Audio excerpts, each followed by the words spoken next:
Hey guys, good afternoon. এখন বাজে একটা। তা তোমরা সবাই কেমন আছো? আশা করছি ভালো আছো। আর আমরাও খুব ভালো আছি, সুস্থ আছি। অনেক দিন পর আবার একটা ব্লগ শুরু করলাম। তো অনেক দিন পর আবার এক জায়গায় যাওয়া হবে, সেই জন্যই ভিডিওটা শুরু করলাম।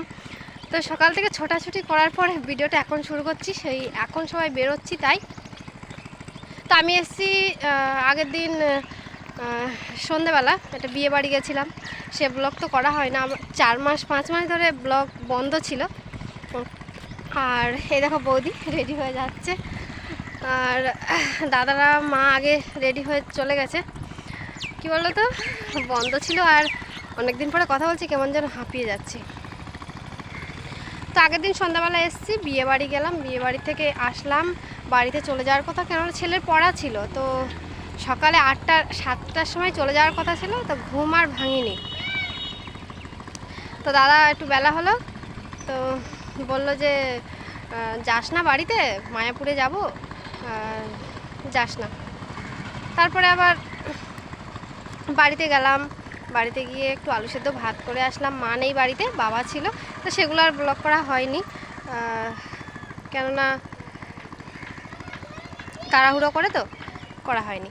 তো এখন বেরোচ্ছি, দেখো অনেকদিন পর। দাদা মানে কবে থেকে বলছে মায়াপুরে যাব মায়াপুরে যাব, তো আজকে হঠাৎ করে বলছে চল আজকে যাই।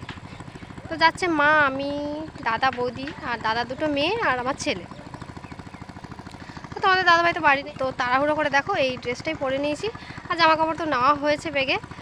তো চল, দাদা গাড়ি মুছছে, তো গাড়ি রিজার্ভ করা হয়নি, দাদা গাড়ি কিনেছে, সেই ব্লগও করেছিলাম। তো সেই ব্লগ আর তোমাদের কি বলবো, শেয়ার করতে পারিনি, সেই ভিডিও সব আমি ডিলিট করে ফেলেছিলাম। তো বললাম না কিছুদিন আমি ভিডিও দিচ্ছি না, তো আবার শুরু করলাম। তো চলো, মায়াপুরে বিয়ের আগে গেছিলাম 2বার, আবার এই বিয়ের পরে যাচ্ছি, তাও আবার একা, সঙ্গে বর নেই, বর বাইরে কাজে। তো চলো।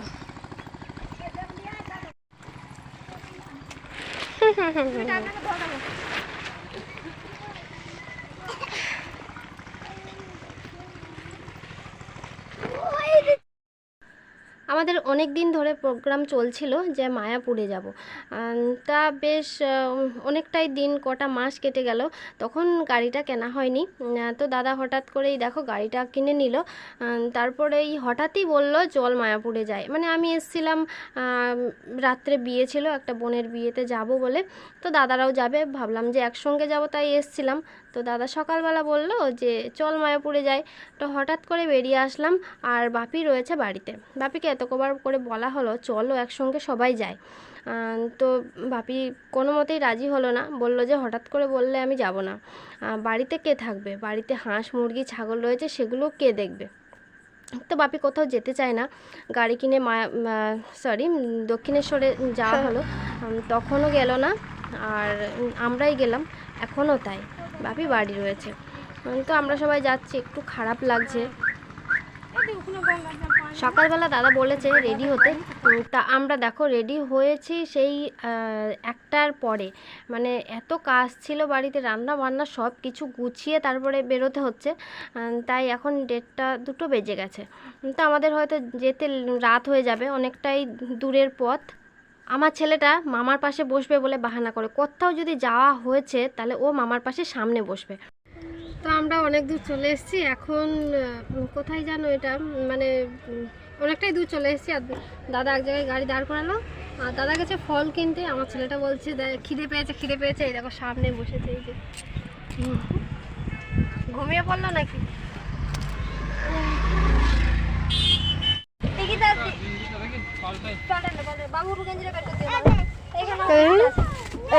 ধুতে হবে তো, জল জল দিয়ে থালাটা দরকার। এখন খাওয়া যাবে না, এর একটা গেঞ্জি বের করতে হবে। এর মধ্যে রাখি।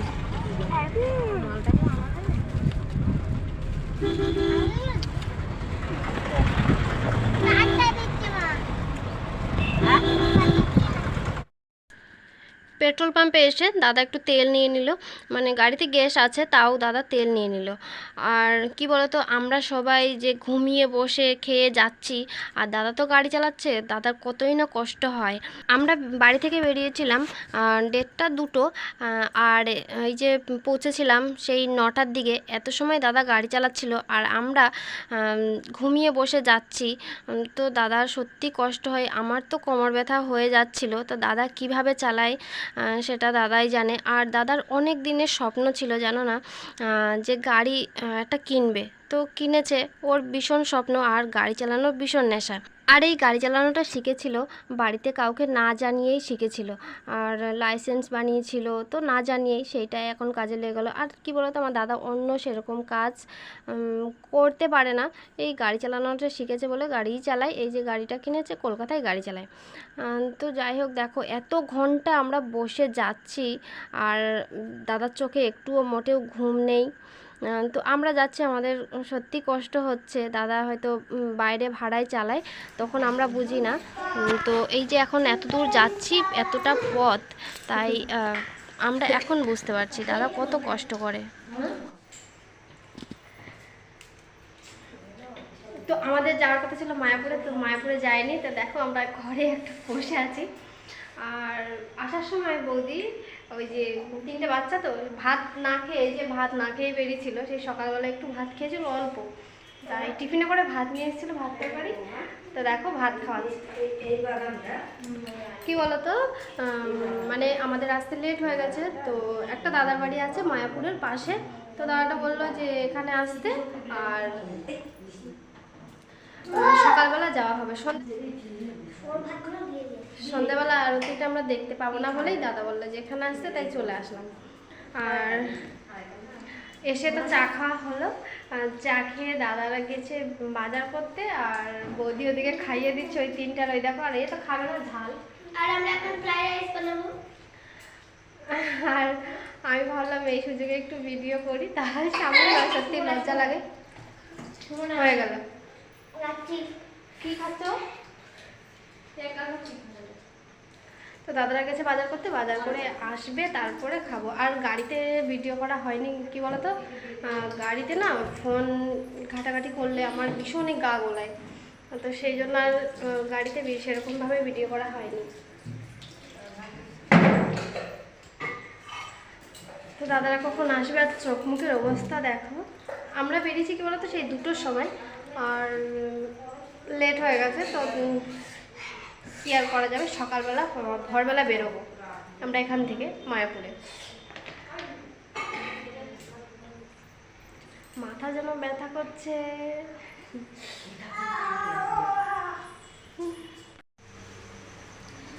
তো বন্ধুরা দেখো, দাদা রান্না করা ভাত ছিল, আমি একটু খেয়ে নিলাম। ডিম আলুর তরকারি করেছিলাম, তো সেটা খেলাম। আর খেয়ে দেখো রান্না বসিয়েছি।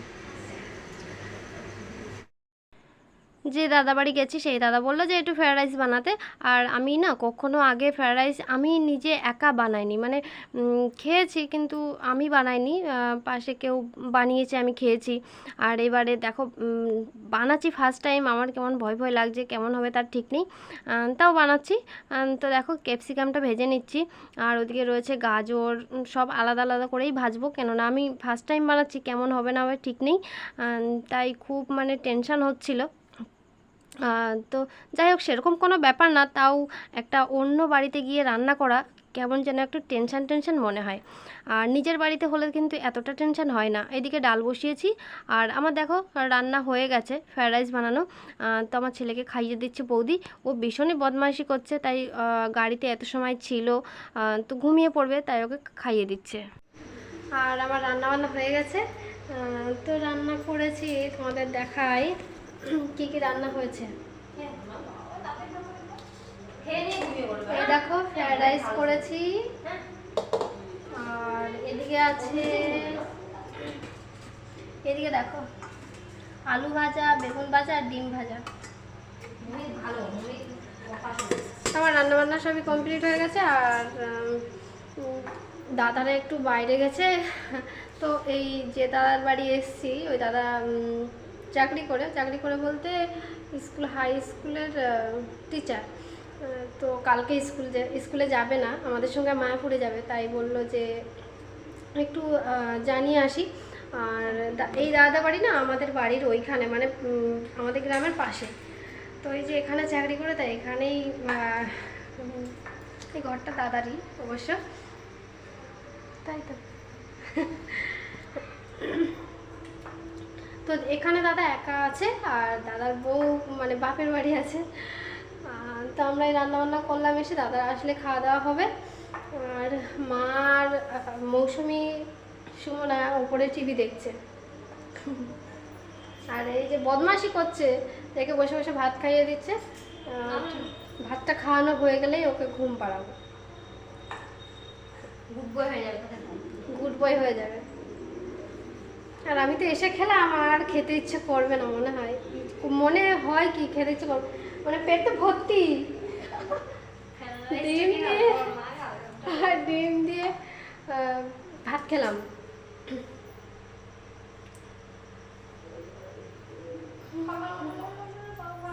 দাদারা কখন আসবে? 9টা 10টা বাজতে যায়।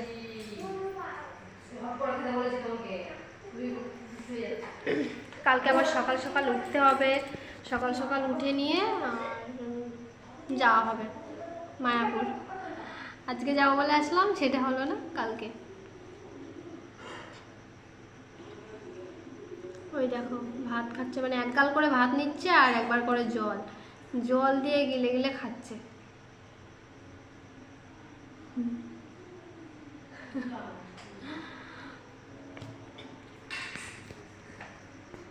আর কি বলতো, কত সময় গাড়ির মধ্যে ছিলাম, আমার পুরো মাথা ব্যথা করছে। একটু ঘুমোলে মনে হয় ভালো হয়। তো দাদারা কখন আসে দেখি, তারপরে খাওয়া দাওয়া করে ঘুম। আর আমার একটু কোথাও গেলে কি বলতো, এই চোখ মুখের যা অবস্থা হয় তোমরা দেখতেই পাচ্ছ, এই দেখো চোখগুলো।